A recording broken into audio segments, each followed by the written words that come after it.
নমস্কার, সুপ্রভাত। আপনারা দেখছেন TV9 বাংলা। আমি শুভজিৎ রয়েছি আপনাদের সঙ্গে। শুরু করছি 8টায় আজ রিপোর্টার। অত্যন্ত গুরুত্বপূর্ণ বেশ কিছু খবরে আমাদের অবশ্যই নজর থাকবে।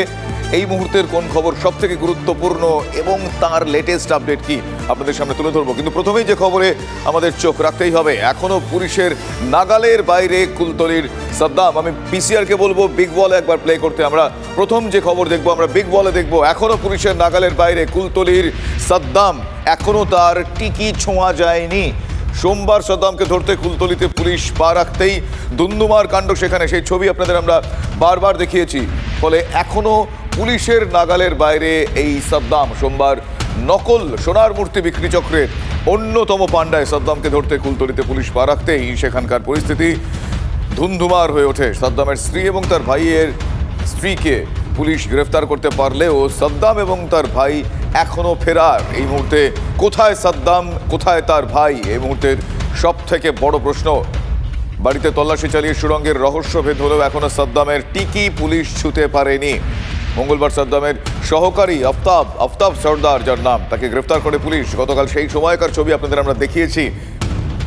নকল সোনার মূর্তি বিক্রি চক্রের সঙ্গে জড়িত থাকার কথা এই আফতাবের। এখনো পর্যন্ত এমনটাই জানা যাচ্ছে। সহকারী আফতারকে জিজ্ঞাসাবাদে সাদ্দামের হদিশ পাবে কি পুলিশ, সে প্রশ্ন এড়ানো যাচ্ছে না। সাদ্দামের সেই ঘর, সেখানে বিছানার নিচে সুড়ঙ্গ পথ, সেই ডিটেল আপনাদের আমরা দেখিয়েছি। আমার সহকর্মী সেই ছবি আপনাদের সামনে তুলে ধরেছেন। শুধু তাই নয়, ডিঙি মারফত কিভাবে সেখান থেকে মাতলার সংযোগ তৈরি হয়েছিল, সেখানে কিভাবে বেরিয়ে যেত সে, এই পথেই সে পালিয়ে গিয়েছে কিনা, এই প্রশ্নগুলো এড়ানো যাচ্ছে না। কুলতলির কোট আনকোট শাহজাহান বলাই যায় একে। তার কারণ, শাহজাহানের ক্ষেত্রে আমরা যখন দেখেছি সন্দেশখালীতে তার দাপট, এক্ষেত্রে সাদ্দামের দাপটের কথাও কিন্তু জানতে পারা যাচ্ছে। কিন্তু সাদ্দাম কোথায় এই মুহূর্তে? এই গুরুত্বপূর্ণ প্রশ্নের উত্তর পুলিশ খুঁজতে চাইছে। সাদ্দামকে পাকড়াও করতে চাইছে সঙ্গে সাদ্দামের ভাই।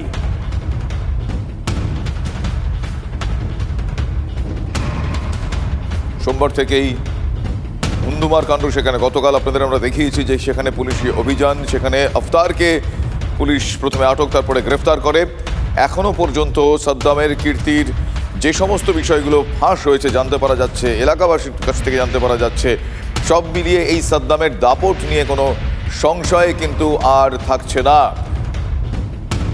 কে সাদ্দাম? নকল সোনার কারবার এবং ডাকাতিতে অভিযুক্ত এই সাদ্দাম। এখনো পর্যন্ত সূত্রে জানা যাচ্ছে সোনার মূর্তি চুরি করে বিক্রি করত সে। সোশ্যাল মিডিয়ায় সে বিজ্ঞাপন করত। কেউ সেই মূর্তি কিনতে আসলে তার সর্বস্ব লুট করা হতো। এটা ছিল তার স্ট্র্যাটেজি, তার ট্র্যাপ। পুলিশ এলে সুড়ঙ্গ পথে খাল পেরিয়ে পালানোর পরিকল্পনা করে সে। সুড়ঙ্গ দিয়েই চোরাচালান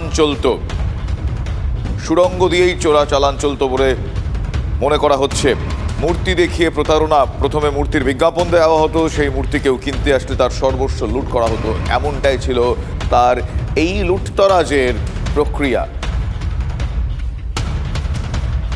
মূর্তির ছবি দেখে কিনতে আসলে নির্দিষ্ট জায়গায় যাওয়ার কথা বলা হতো। পাশাপাশি যে সুড়ঙ্গ পথ আপনাদের আমরা দেখিয়েছিলাম, সেই সুড়ঙ্গ দিয়েই সে পালিয়ে যায় বলে এখনো পর্যন্ত অনুমান করা হচ্ছে। আমার সহকর্মী অভিজ্ঞান নস্কর এই মুহূর্তে আমার সঙ্গে রয়েছেন সরাসরি, তার সঙ্গে কথা বল। অভিজ্ঞান, একটার পর একটা বিষয় সামনে আসছে, একটার পর একটা বিষয় জানতে পারা যাচ্ছে, কিন্তু সাদ্দাম কোথায় সেটা এখনো জানতে পারা যায়নি। পুলিশ সেই সাদ্দামের খোঁজে, কিন্তু সাদ্দামের কীর্তিকলাপ এখনো পর্যন্ত যা হদিশ পাওয়া গিয়েছে, বিশেষ করে সেই সুড়ঙ্গ, তুমি সেই ছবি দেখিয়েছো, আমাদের সহকর্মী সিজার দেখিয়েছে। এখনো পর্যন্ত লেটেস্ট আপডেট, আফতারকে গ্রেফতার করা হয়েছে, গতকাল আমরা সেটা দেখেছি। আর কি আপডেট পাওয়া যাচ্ছে? দেখো, তোমাকে জানিয়ে রাখি যে গোটা এই চক্রের প্রথম থেকে যার নামটা উঠে এসেছে তার নাম হচ্ছে সাদ্দাম সর্দার। এবং এই সাদ্দাম সর্দারকে গ্রেপ্তার করতে যাওয়ার পরই কিন্তু এই সুড়ঙ্গের রহস্যটা কিন্তু সামনে চলে এসেছে। যে রহস্যের শেষ হবে কিন্তু সাদ্দাম গ্রেপ্তার হওয়ার পরে। কেন সাদ্দাম এই সুড়ঙ্গটি তৈরি করেছিল, কোন পরিকল্পনা করে, এবং ওই সুড়ঙ্গ পথ দিয়েই কি সেখানে মূর্তি পাচার করা হতো, নাকি বিরোধীরা যে অভিযোগটা করছে দেহ লোপাট করা হতো খালের জলে, এবং সেই সঙ্গে সঙ্গে পালানোর যে ছক কষেছিল সাদ্দাম, সেই জন্যই কি করেছিল কিনা সমস্তটাই কিন্তু উত্তর মিলবে সাদ্দাম গ্রেপ্তার হওয়ার পরে। তবে তোমাকে জানিয়ে রাখি যে এলাকায় জুড়ে এই যে ওদের দাপট অব্যাহত ছিল, পয়তারহাট এলাকা অত্যন্ত একবারে একটা নিরিবিলি নির্জন এলাকা, যেখানে দীর্ঘ বছর ধরেই এই সাদ্দাম বাহিনী, শুধু একা সাদ্দাম নয়, সাদ্দাম বাহিনী তারা কিন্তু দাপটের সঙ্গে কাজটা করতো। কয়েকবার পুলিশ গ্রেপ্তারও করেছিল, কিন্তু তারপরেও কিন্তু এদের কিন্তু এই বেআইনি কাজ কারবার বন্ধ করা যায়নি। কলকাতা দক্ষিণ শহরতলে বিভিন্ন জায়গা থেকে লোকজনকে কম মূল্যে সেখানে নকল সোনার মূর্তি, তাদেরকে আসল সোনার মূর্তির নাম করে তাদেরকে বিক্রির জন্য ডেকে নিয়ে যাওয়া হতো। তারপর তাদের কাছ থেকে টাকা হাতিয়ে নেওয়া, মারধর করা, এমনকি খুন পর্যন্ত করা হয়েছে বলে বিরোধীরা কিন্তু অভিযোগ তুলছে। ফলে সমস্ত উত্তর কিন্তু মিলবে এই সাদ্দাম গ্রেপ্তারের পর। আমরা জানি যে সোমবারের ঘটনার পর আজকের বুধবার এখনো পর্যন্ত সাদ্দাম যেমন গ্রেপ্তার হয়নি, সেই সঙ্গে গ্রেপ্তার হয়নি তার ভাই, এবং যে ভাইয়ের বিরুদ্ধে কিন্তু পুলিশ কর্মীদেরকে এখনো পর্যন্ত যা সিচুয়েশন তাতে এই সাদ্দাম এবং তার ভাই এই দুজনকে পাকড়াও করতে পারলে এতদিন ধরে তাদের যা কীর্তি বলবো না, কুকীর্তি, সেটা একেবারে সামনে চলে আসবে। এবং যে কারণে আমরা তাকে কুলতলির শাহজাহান বলছি, তাদের দাপট আরো সামনে চলে আসবে। সুড়ঙ্গ পথ দিয়ে কি পাচার হতো, কিভাবে মানুষজনকে ট্র্যাপে ফেলা হতো, তারপর তার সর্বস্ব লুট করা হতো, সেই যাবতীয় বিষয়, পুঙ্খানুপুঙ্খ বিষয় জানার জন্য পুলিশ এই মুহূর্তে তৎপর। আসলে একটা কথা বলে না, কেউটে যেন কেঁচো খুঁড়তে গিয়ে একেবারে কেউটেই বেরিয়ে আসতো। তার কারণ সাদামাটা একতলা বাড়ির খাটের নিচে বিরাট সুড়ঙ্গ, ভাবতে পারছেন? ফিল্মি কায়দায়, ফিল্মে হয়তো এরকম দেখতে পাওয়া যায়, কিন্তু জেসের টানেল এটা নয়। একেবারে বেডরুম থেকে খাল পর্যন্ত, মানে বিছানা, তার নিচে সুড়ঙ্গ, সেখান দিয়ে খাল পর্যন্ত, তারপর ডিঙি বেয়ে মাতলা নদীতে পৌঁছে যাওয়া যাচ্ছে। যে কাজ করেছে বা যারা এইভাবে প্ল্যান মাফিক সুড়ঙ্গ বানিয়েছে, তারা কি কারণে সুড়ঙ্গ বানিয়েছে সেটা তো উত্তর খুঁজতেই হবে। পরিস্থিতিটা একবার ভাবুন। কুখ্যাত সাদ্দাম ঘর থেকে বেরোবে বলে অপেক্ষায় রয়েছে পুলিশ, ততক্ষণে সাদ্দাম হাওয়া কিভাবে এই সুড়ঙ্গ পথে, রহস্য ঘেরা সেই সুড়ঙ্গে TV9 বাংলা পৌঁছেছিল, কিভাবে পালানোর পথ, কোন পথে পাচার, সেই গ্রাউন্ড জিরো থেকে। হ্যাঁ, শুধুমাত্র TV9 বাংলার রিপোর্ট, যাকে আমরা বলি এক্সক্লুসিভ রিপোর্ট। দেখুন কিভাবে সেই সুড়ঙ্গ মাতলা নদীতে গিয়ে পৌঁছচ্ছে, ফলে সেই সম্ভাবনা এই পথেই কি সাদ্দাম পালিয়েছে। একবার দেখুন আমাদের এক্সক্লুসিভ রিপোর্ট।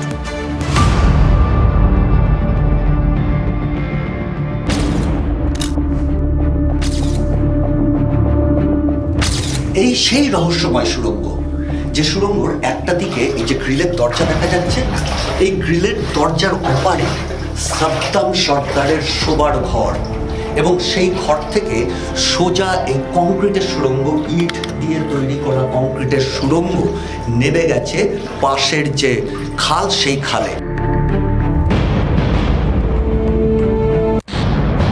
কুলতলির কুখ্যাত সাদ্দাম সর্দারের খাটের তলায় রহস্যময় সুড়ঙ্গ, কংক্রিটের টানেলে কোমর সমান জল, সেই জল ঠেলে এগোলে সোজা খালে। আগেভাগেই তৈরি থাকে ডিঙিতে চেপে চোখের নিমেষে পগার পার। সাদ্দামের সেই রহস্য ঘেরা সুড়ঙ্গে TV9 বাংলা। সাদ্দাম সর্দার এবং তার ভাই, এই দুজনের বিরুদ্ধে প্রথম অভিযোগ আসে যে নদিয়ার এক বাসিন্দাকে নকল সোনার মূর্তি দেবে বলে 12 লক্ষ টাকা আত্মসাৎ করেছে এই দুই ভাই। এবং তারপরেই যখন পুলিশ এখানে আসে সাদ্দামের খোঁজে, তখন তারা পুলিশের দিকে গুলি চালিয়ে তারা পালিয়ে যায়।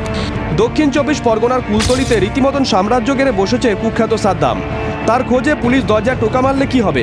সাদ্দাম ততক্ষণে তো সুড়ঙ্গ ধরে কাকড়ার খালে, আর সেই খাল ধরে 15 কিলোমিটার এগোলে মাতলা নদী, যেখান থেকে চলে যাওয়া যায় সুন্দরবন বা বাংলাদেশের দিকে।